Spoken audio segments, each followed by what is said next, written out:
ભરૂચના વાગરા તાલુકાના સારણ ગામમાં કેમિકલ કંપનીઓના પ્રદૂષિત ગેસના કારણે ઊભો પાક અને વૃક્ષો સુકાઈ જતા ખેતરોમાં ભારે આક્રોશ ખેડૂતોમાં જોવા મળી રહ્યો છે।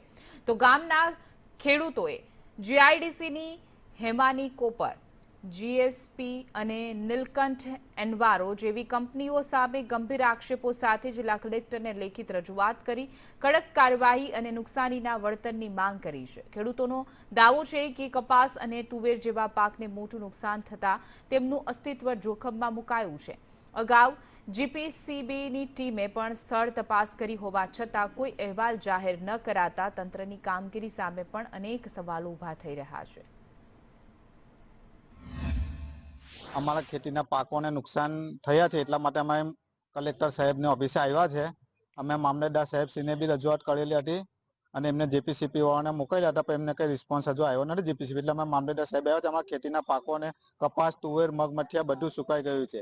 હવે કંપનીવાળા એવું કહે છે કે વરસાદને કારણે છે, પણ વરસાદ ઘણો પુષ્કળ થઈ ગયો છે તો પણ અમે બીજા વખતે કપાસ બનાવ્યો, તુવેર ખેતરમાં ઉયરી, એ પાક પણ સુકાઈ ગયા છે બીજા વખતે પણ। એટલા માટે અમે હેમાની કંપની જે કરીને છે તો અગાઉ 3 વર્ષ પહેલા ચાલુ થઈ હતી તો આ પ્રોબ્લેમ આવ્યા હતા અમારે, પછી એ કંપની 3 વર્ષ બંધ રહીને પાછા બી 7-8 મહિનાથી ચાલુ કરી છે।